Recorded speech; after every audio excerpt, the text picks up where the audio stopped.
ರಾಜ್ಯದಲ್ಲಿ ಮೋದಿ ಮೇನಿಯಾಕ್ಕೆ ದಿನಗಣನೆ ಶುರುವಾಗಿದೆ. ಎರಡನೇ ಸುತ್ತಿನ ಅಬ್ಬರದ ಪ್ರಚಾರಕ್ಕೆ ವೇದಿಕೆ ಕೂಡ ಸಿದ್ಧವಾಗಿದೆ. ಏಪ್ರಿಲ್ 14ರಂದು ಬೃಹತ್ ರೋಡ್ ಶೋಗೆ ಸಿದ್ಧತೆ ಆಗಿರುವಂಥದ್ದು.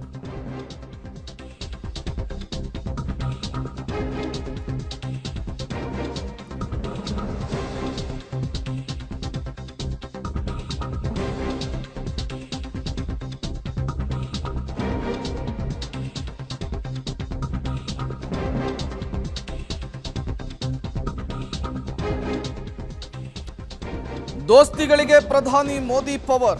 ಕರ್ನಾಟಕ ಎಲೆಕ್ಷನ್ ಪ್ರಚಾರಕ್ಕೆ ಮತ್ತೆ ಮೋದಿ ಎಂಟ್ರಿ ಕೊಡ್ತಾ ಇದ್ದಾರೆ. ಏಪ್ರಿಲ್ 14ರಂದು ಬೃಹತ್ ರೋಡ್ ಶೋ ಸಮಾವೇಶವನ್ನು ಹಮ್ಮಿಕೊಳ್ಳಲಾಗಿದೆ. ಬೆಂಗಳೂರಿನಲ್ಲಿ 2-3 ಕಿಲೋಮೀಟರ್ ರೋಡ್ ಶೋಗೆ ಪ್ಲಾನ್ ಅನ್ನು ಮಾಡಲಾಗಿದೆ. ಬೆಂಗಳೂರು, ಚಿಕ್ಕಬಳ್ಳಾಪುರ ಸೇರಿ 6 ಕ್ಷೇತ್ರಗಳನ್ನು ಟಾರ್ಗೆಟ್ ಮಾಡಲಾಗಿದೆ. ಮೋದಿ ಸ್ವಾಗತ ರೋಡ್ ಶೋ ರ್ಯಾಲಿಗೆ ಬಿಜೆಪಿ ಸಿದ್ಧತೆಯನ್ನು ಮಾಡಿಕೊಂಡಿದೆ. ನಾಳೆ ಬಿಜೆಪಿಯ ರಾಜ್ಯಾಧ್ಯಕ್ಷ ವಿಜಯೇಂದ್ರ ನೇತೃತ್ವದಲ್ಲಿ ಸಿದ್ಧತಾ ಸಭೆಯನ್ನು ಕೂಡ ಹಮ್ಮಿಕೊಂಡಿರುವಂಥದ್ದು. ಮಾರ್ಚ್ 16ರಂದು ಕಲಬುರಗಿಯಲ್ಲಿ ಅಬ್ಬರದ ಪ್ರಚಾರವನ್ನು ಮಾಡಿದ್ರು. ಅವತ್ತೇ ಎಲೆಕ್ಷನ್ ಘೋಷಣೆಯಾಗಿತ್ತು. ಅದಾದ ಮೇಲೆ ಮಾರ್ಚ್ 18ರಂದು ಶಿವಮೊಗ್ಗದಲ್ಲಿ ಬೃಹತ್ ಸಮಾವೇಶದಲ್ಲಿ ಪ್ರಧಾನಿ ನರೇಂದ್ರ ಮೋದಿ ಅವರು ಭಾಗಿಯಾಗಿದ್ರು. ಅದಾದ ಮೇಲೆ ಏಪ್ರಿಲ್ 14ಕ್ಕೆ ಮತ್ತೆ ಮುಹೂರ್ತ ಫಿಕ್ಸ್ ಆಗಿದೆ. ರಾಜ್ಯಕ್ಕೆ ಎಂಟ್ರಿಯನ್ನು ಕೊಡ್ತಾ ಇದ್ದಾರೆ ಪ್ರಧಾನಿ ನರೇಂದ್ರ ಮೋದಿ ಅವರು. ಮೊನ್ನೆ ಅಷ್ಟೇ ಚನ್ನಪಟ್ಟಣದಲ್ಲಿ ಅಮಿತ್ ಶಾ ಅಬ್ಬರಿಸಿ ಬೊಬ್ಬಿರಿದಿದ್ರು, ಕಾಂಗ್ರೆಸ್ ವಿರುದ್ಧ ಗುಡುಗಿದ್ರು. ಈಗ ಪ್ರಧಾನಿ ನರೇಂದ್ರ ಮೋದಿ ಅವರ ಆಗಮನಕ್ಕೆ ಸಿದ್ಧತೆಗಳು ಜೋರಾಗ್ತಾ ಇದೆ. ಹಾಗಾದ್ರೆ ಏಪ್ರಿಲ್ 14ಕ್ಕೆ ಮೋದಿ ಎಂಟ್ರಿ ಕೊಡ್ತಾ ಇದ್ದಾರೆ. ಏನೆಲ್ಲ ಪ್ಲಾನ್ಗಳಾಗಿದೆ? ಚಿಕ್ಕಬಳ್ಳಾಪುರ, ಬೆಂಗಳೂರು ಉತ್ತರದಲ್ಲಿ ಮೋದಿ ಬೃಹತ್ ಕಾರ್ಯಕ್ರಮದಲ್ಲಿ ಭಾಗಿಯಾಗ್ತಾ ಇದ್ದಾರೆ. ಈ ಮೂಲಕ ಮತ ಶಿಕಾರಿಗೆ ಮುಂದಾಗ್ತಾ ಇರುವಂತಹದ್ದು. ಚಿಕ್ಕಬಳ್ಳಾಪುರ ಕ್ಷೇತ್ರದ ದೇವನಹಳ್ಳಿಯಲ್ಲಿ ಬೃಹತ್ ಸಮಾವೇಶದಲ್ಲಿ ಪ್ರಧಾನಿ ನರೇಂದ್ರ ಮೋದಿ ಅವರು ಭಾಗಿಯಾಗ್ತಾ ಇರುವಂಥದ್ದು. ಈ ಸಮಾವೇಶಕ್ಕೆ ಸುಮಾರು 2 ಲಕ್ಷ ಜನರನ್ನು ಸೇರಿಸಲಿಕ್ಕೆ ಒಂದು ಪ್ಲಾನ್ ಅನ್ನು ರಾಜ್ಯ ಬಿಜೆಪಿ ಮಾಡಿಕೊಂಡಿದೆ. ಸಮಾವೇಶಕ್ಕೂ ಮುನ್ನ ಒಂದು ರೋಡ್ ಶೋವನ್ನು ಪ್ರಧಾನಿ ನರೇಂದ್ರ ಮೋದಿ ಅವರ ಕೈಯಲ್ಲಿ ನಡೆಸಲಿಕ್ಕೆ ರಾಜ್ಯ ಬಿಜೆಪಿ ಪ್ಲಾನ್ ಅನ್ನು ಮಾಡಿಕೊಂಡಿರುವಂತಹದ್ದು. ಅದರ ಜೊತೆಗೇನೆ ಚಿಕ್ಕಬಳ್ಳಾಪುರ ಲೋಕಸಭಾ ಕ್ಷೇತ್ರ ವ್ಯಾಪ್ತಿಯ 8 ವಿಧಾನಸಭಾ ಕ್ಷೇತ್ರಗಳಿಂದಲೂ ಕೂಡ ಜನರನ್ನ ಕರೆತರಲಿಕ್ಕೆ ಪ್ಲಾನ್ ಆಗಿದೆ. ಇವೆಲ್ಲವೂ ಕೂಡ ಏಪ್ರಿಲ್ 14ಕ್ಕೆ ಮೋದಿ ಎಂಟ್ರಿ ಕೊಡ್ತಾ ಇರುವಂತಹ ಸಂದರ್ಭದಲ್ಲಿ ಮಾಡಿಕೊಳ್ತಾ ಇರುವಂತಹ ಸಿದ್ಧತೆ. ಆಯಾ ಕ್ಷೇತ್ರಗಳ ಶಾಸಕರು, ಮಾಜಿ ಶಾಸಕರು, ಪಕ್ಷದ ಪ್ರಮುಖರಿಗೆ ಮಹತ್ವದ ಜವಾಬ್ದಾರಿಯನ್ನು ಕೂಡ ವಹಿಸಲಾಗಿದೆ.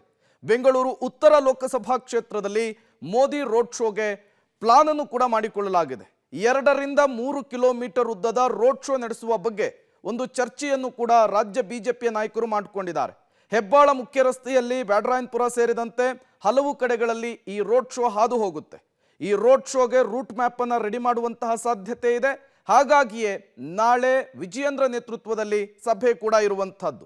ನಮೋ ರೋಡ್ ಶೋಗೆ 30,000ಕ್ಕೂ ಹೆಚ್ಚು ಜನ ಸೇರುವಂತಹ ಬಗ್ಗೆ ಸಮಾಲೋಚನೆ ಕೂಡ ಆಗಿರುವಂತಹದ್ದು.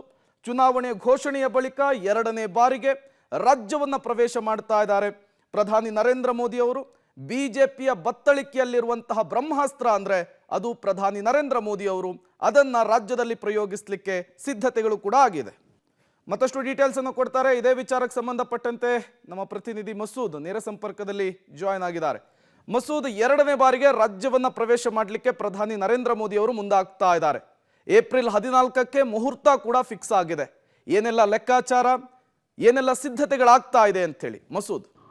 ಮಾರ್ಚ್ 16 ಮತ್ತು 18ನೇ ತಾರೀಕು ಮೋದಿ ಅವರು ರಾಜ್ಯಕ್ಕೆ ಬಂದಿದ್ದರು. ಅಷ್ಟೊತ್ತಿಗಾಗಲೇ ಚುನಾವಣಾ ದಿನಾಂಕ 18ನೇ ತಾರೀಕಾಗಲೇ ಘೋಷಣೆ ಆಗಿತ್ತು. ಈಗ ಮತ್ತೆ ಏಪ್ರಿಲ್ 14ನೇ ತಾರೀಕು ಬರ್ತಾ ಇದ್ದಾರೆ. ಈ ಬಾರಿ ಎರಡೂ ಕಡೆ ಒಂದು ಸಮಾವೇಶ, ಇನ್ನೊಂದು ರೋಡ್ ಶೋ ಮಾಡೋ ಮೂಲಕ ಒಟ್ಟು 6 ಕ್ಷೇತ್ರಗಳನ್ನು ಮೋದಿ ಅವರು ಟಾರ್ಗೆಟ್ ಮಾಡಿರುವಂಥದ್ದು. ಚಿಕ್ಕಬಳ್ಳಾಪುರದಲ್ಲಿ ಏಪ್ರಿಲ್ 14ರ ಮಧ್ಯಾಹ್ನ 3 ಗಂಟೆಗೆ ಬೃಹತ್ ಸಮಾವೇಶ ಸ್ಥಳಕ್ಕೆ ರೋಡ್ ಶೋ ಮೂಲಕ ಸಮಾವೇಶಕ್ಕೆ ಸ್ಥಳಕ್ಕೆ ಬಂದು ವೇದಿಕೆ ಹತ್ತುವಂತಹ ಒಂದು ಪ್ಲಾನ್ ಅನ್ನು ಕೂಡ ರಾಜ್ಯ ಬಿಜೆಪಿ ನಾಯಕರು ಮಾಡಿಕೊಂಡಿದ್ದಾರೆ. ಆ ಚಿಕ್ಕಬಳ್ಳಾಪುರ ಸಮಾವೇಶ ಮೂಲಕ ಕೋಲಾರ, ತುಮಕೂರು ಈ 3 ಕ್ಷೇತ್ರಗಳನ್ನು ಕೂಡ ಫೋಕಸ್ ಮಾಡಿ ಆ 3 ಕ್ಷೇತ್ರಗಳ ಮತದಾರರನ್ನ ಸೆಳೆಯುವಂತಹ ಪ್ರಯತ್ನಕ್ಕೆ ಮೋದಿ ಅವರು ಮುಂದಾಗ್ತಾ ಇದ್ದಾರೆ.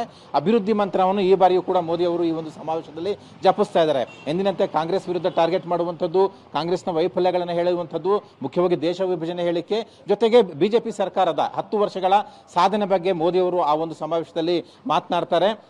2 ಲಕ್ಷಕ್ಕೂ ಹೆಚ್ಚು ಜನರನ್ನ ಆ ಒಂದು ಸಮಾವೇಶಕ್ಕೆ ಸೇರಿಸಬೇಕು ಅನ್ನುವಂತಹ ಚರ್ಚೆ ರಾಜ್ಯ ರಾಜ್ಯ ಬಿಜೆಪಿ ಮಟ್ಟದಲ್ಲಿ ನಡೀತಾ ಇದೆ. ನಾಳೆನೂ ಕೂಡ ವಿಜೇಂದ್ರ ಅವರು ಈ ಸಂಬಂಧಪಟ್ಟಂತೆ ಮಹತ್ವದ ಸಭೆ ನಡೆಸುವ ಸಾಧ್ಯತೆ ಇದೆ. ಈಗ ಸದ್ಯ ಅವರು ಶಿವಮೊಗ್ಗದಲ್ಲಿದ್ದಾರೆ. ಇವತ್ತು ರಾತ್ರಿ ಅಥವಾ ನಾಳೆ ಬೆಳಗ್ಗೆ ಬಂದು ನಾಳೆ ಒಂದು ಸಭೆಯನ್ನು ಕೂಡ ಪೂರ್ವಭಾವಿಯಾಗಿ ಸಿದ್ಧತಾ ಸಭೆಯನ್ನು ಕೂಡ ಮಾಡ್ತಾರೆ. ಯಾವ ರೀತಿ ಸಮಾವೇಶಗಳನ್ನ ರೋಡ್ ಶೋಗಳನ್ನ ಸಕ್ಸಸ್ ಮಾಡಬೇಕು, ಎಲ್ಲೆಲ್ಲಿಂದ ಜನ ಎಷ್ಟೆಷ್ಟು ಪ್ರಮಾಣದಲ್ಲಿ ಕರ್ಕೊಂಡು ಬರಬೇಕು ಅನ್ನೋ ನಿಟ್ಟಿನಲ್ಲೂ ಕೂಡ ಯಾರ್ಯಾರಿಗೆ ಯಾವ್ಯಾವ ರೀತಿ ಜವಾಬ್ದಾರಿ ಹಂಚಿಕೆ ಮಾಡಬೇಕು ಅನ್ನೋ ನಿಟ್ಟಿನಲ್ಲೂ ಕೂಡ ನಾಳೆ ಮಹತ್ವದ ಸಭೆಯನ್ನ ಚರ್ಚೆಯನ್ನ ಮಾಡ್ತಾರೆ. ಇನ್ನು ಬೆಂಗಳೂರಿನ ರಾಜಧಾನಿಯ 3 ಲೋಕಸಭೆ ಕ್ಷೇತ್ರಗಳನ್ನ ಟಾರ್ಗೆಟ್ ಇಟ್ಕೊಂಡು ಬೆಂಗಳೂರು ಉತ್ತರ ಲೋಕಸಭಾ ಕ್ಷೇತ್ರದಲ್ಲಿ 2ರಿಂದ 3 ಅಥವಾ 4 ಕಿಲೋಮೀಟರ್ ವರೆಗೂ ಕೂಡ ರೋಡ್ ಶೋ ಮಾಡಬೇಕು ಅನ್ನುವಂತಹ ಚರ್ಚೆ ಕೂಡ ನಡೀತಾ ಇದೆ. ಈ ಎಲ್ಲವನ್ನೂ ಕೂಡ ತಯಾರಿ ಮಾಡಿಕೊಂಡು ಪ್ರಧಾನಿ ಸಚಿವಾಲಯಕ್ಕೆ ರಾಜ್ಯ ಬಿಜೆಪಿಯಿಂದ ನಾಡಿದ್ದು ಕಳಿಸಲಾಗುತ್ತೆ.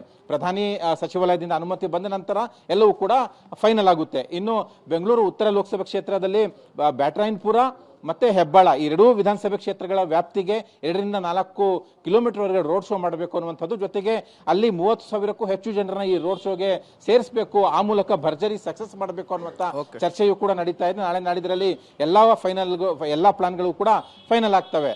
Prem. Okay, thank you Masood ತಮ್ಮೆಲ್ಲ ಮಾಹಿತಿಗಾಗಿ.